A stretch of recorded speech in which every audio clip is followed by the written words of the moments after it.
excerpts from the experts, brief learning sessions with researchers and practitioners in the field of eating disorders, and families and individuals who share their experiences and perspectives.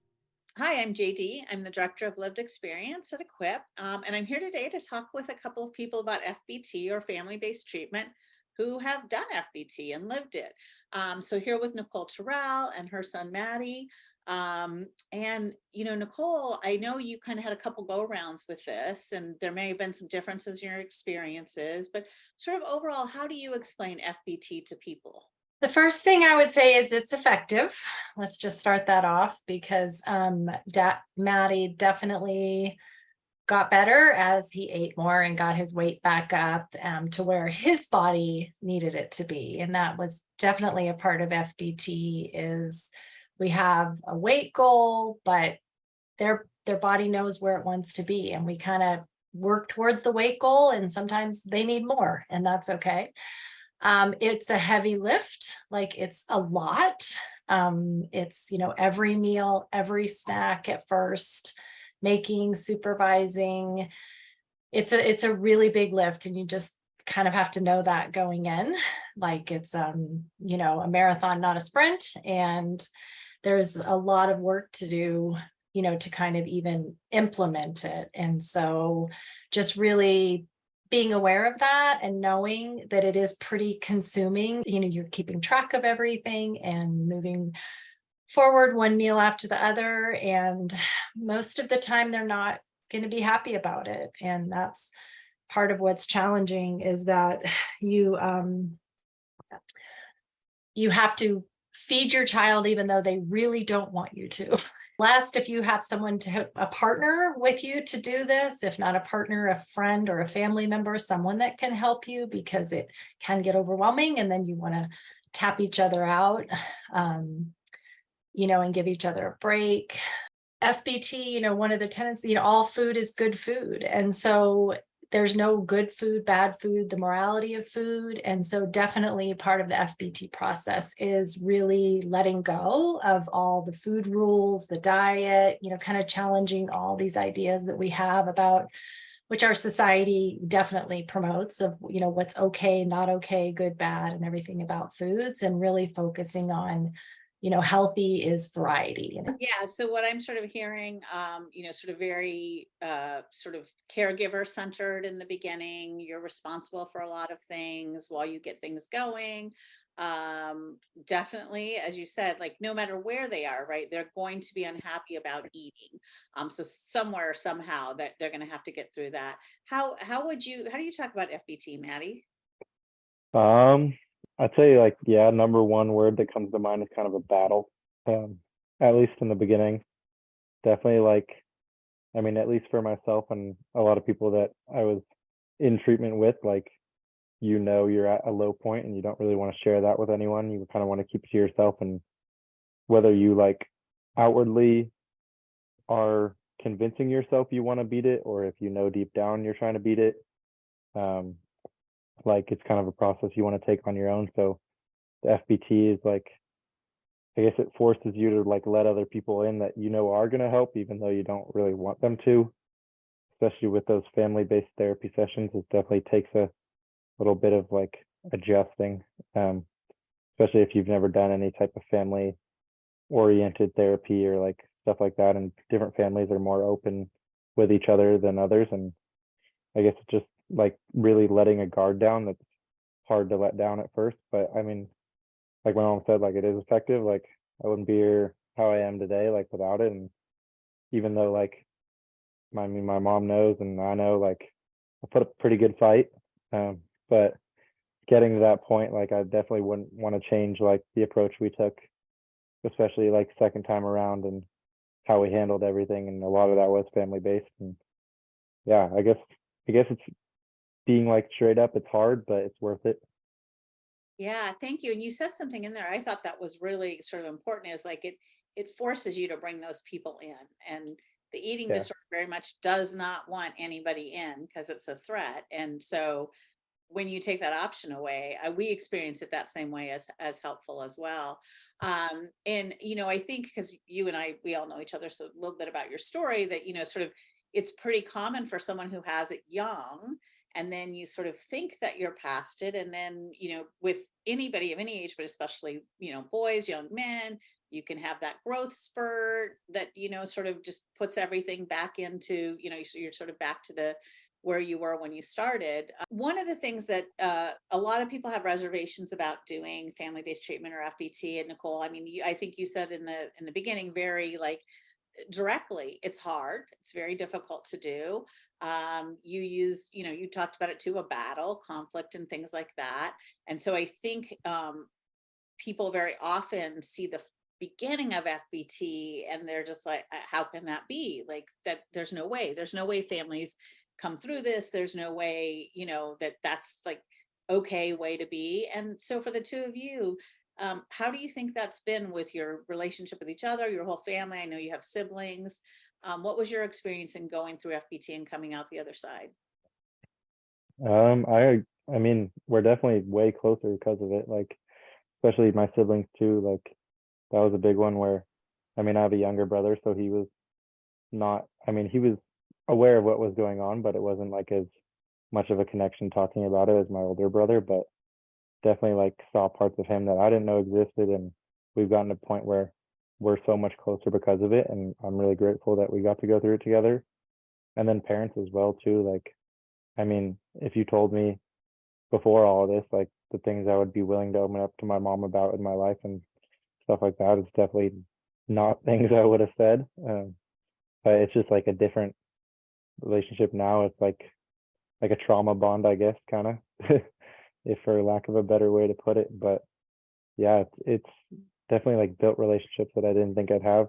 And even with friends too, like first time around, like they call it family-based therapy, but I mean, I think it should almost be more family friend-based therapy, because it doesn't have to be just family. And like first time around with the eating disorder, I didn't tell any of my friends. I wasn't like, I mean, I was scared and didn't want to do that. So, but second time around, I was like, all right, if I'm going to beat this, like I got to have people holding me accountable. So I just decided to tell them all. And like the way me and my friends are closer, and I've also like them knowing what I've been through has allowed me to serve as like someone they can come to too, like a newfound trust between all of us. And like I'm grateful to have a big group of guy friends that are all willing to talk about those type of things. But I don't think that's how it would be if like I wasn't able to go through this with them and share all that information.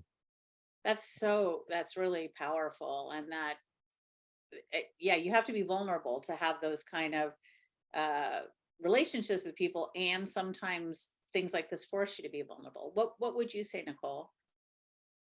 I would agree. I mean, we're definitely closer because of it. You've just been to the dark side together and come out. I think, Matty obviously knows we have his back, and that we're here for him. And if he is struggling, he can talk to us and we'll, help, and try not to freak out first, and then help. And so I would agree with that. And I think it was very powerful. And I know for me, I talked to some of my friends and had a lot of support there. And now people come to me, just like Matty said, it's like, oh, you've been through that, I mean, what are resources? What can we do?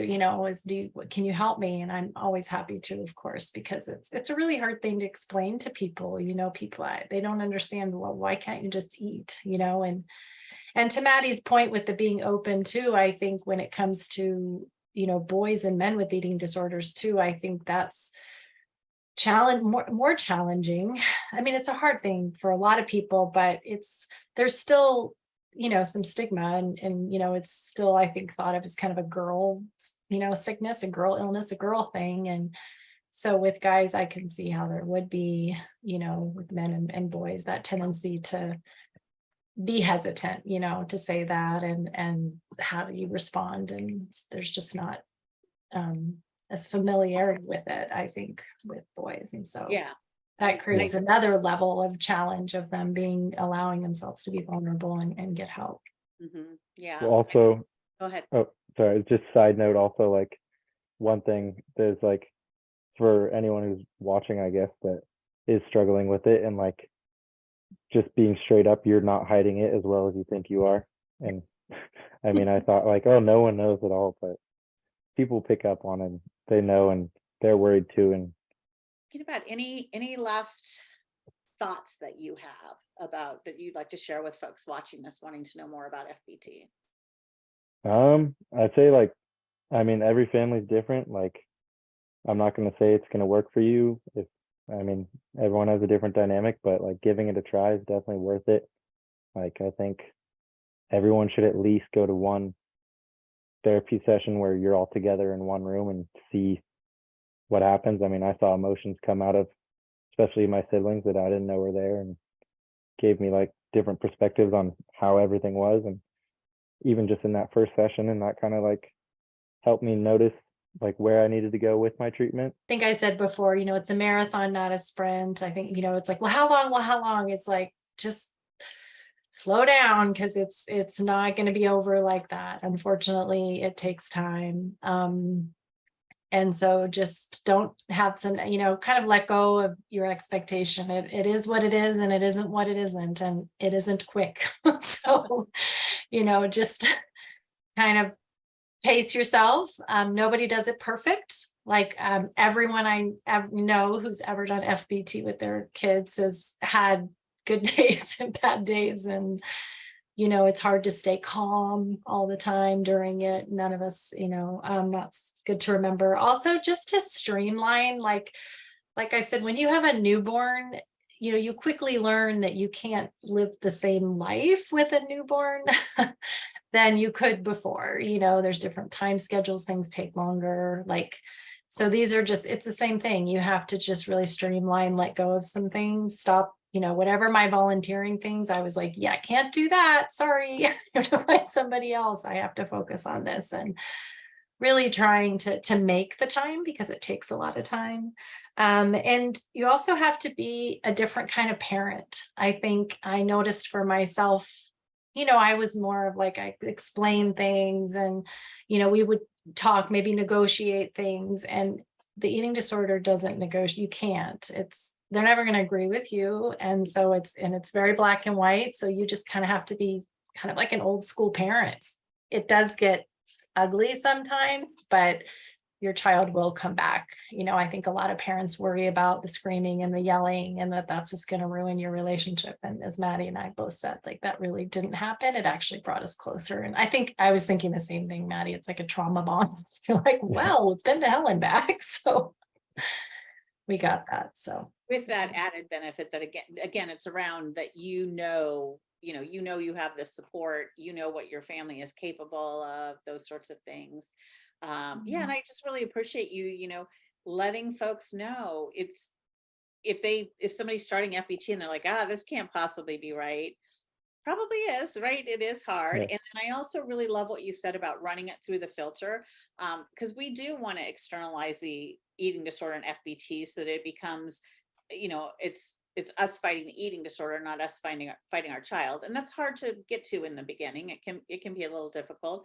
And we also, want to keep trying to recognize what's that piece that's our kid, not sort of dismiss it all. And I think one of the things with young people your age, I think, is this fear of, well, we can't, we want to just make sure everything goes normally, right? Like, they can't not be at college, or they can't whatever. And I'm just curious about what do you think the role of FBT may have played in giving you sort of some loss of independence for a time and some loss of autonomy, but in the longer picture, do you feel like it helped you to become more autonomous and independent from your eating disorder and your parents? Yeah, I think definitely. I mean, just learning like what I did in FBT, like basically giving up that independence for a little bit, gave me the skills that I wouldn't have got to be independent now. I think one of the ways that I thought of that as a parent going through that experience with a 17-year-old, is that once you kind of really begin to understand the eating disorder, you have this feeling that I don't really want to leave them alone to do this on their own, that's a really hard fight. If it's this hard for me to fight to get it done, for them to fight alone to get it done, like that is a huge, huge, very, very hard to win battle. So yeah, so there's a lot of reasons why FBT can be, you know, really good for a lot of people. And I just note that while I'm sure there are families who maybe FBT wasn't the right fit for, or some things, you know, that didn't go well, in a decade of talking about this to people and having been through it and things like that, the story that the two of you are telling is the story I hear most often. Our communication is stronger. We are closer. We're more honest with each other. You know, we have those bonds. We are more open in our other relationships and friendships and things like that. And particularly as young adults, what I've experienced is not just the person with the eating disorder, but siblings too. They just are super squared away about a lot of things, and they kind of don't like, nothing really comes out of left field and makes them run around like a chicken with their head cut off. You know, I can think of things with my own kids who had friends in college who had mental health crises and nobody knew what to do. And my kids who'd been through their sister's eating disorder were like, okay, this is the first thing you do. You know, you call this person and you call that person. We need to make sure the parents know, you know, that kind of stuff, versus sort of thinking like, oh, is it just loyal to tell parents or whatever? They're like, no, parents are the people that help you when you're in a crisis like this, and they will know what to do. Well, thanks both of you so much for giving us the time today. Again, Matty, thank you so much as always, because we do really need those young man voices out there changing the narrative that your mom talked about, and yours is a really important one, and I really always appreciate you sharing it. Yeah, Thank no you for problem. having us. Yeah, Happy to glad to help. be here. NEDA's mission is to support individuals and families affected by eating disorders and serve as a catalyst for prevention, cures, and access to quality care. NEDA offers programs and services designed to help you find the help and support you need. Whether you have been personally affected by an eating disorder or care about someone who has, recovery is possible, and we're here to support you.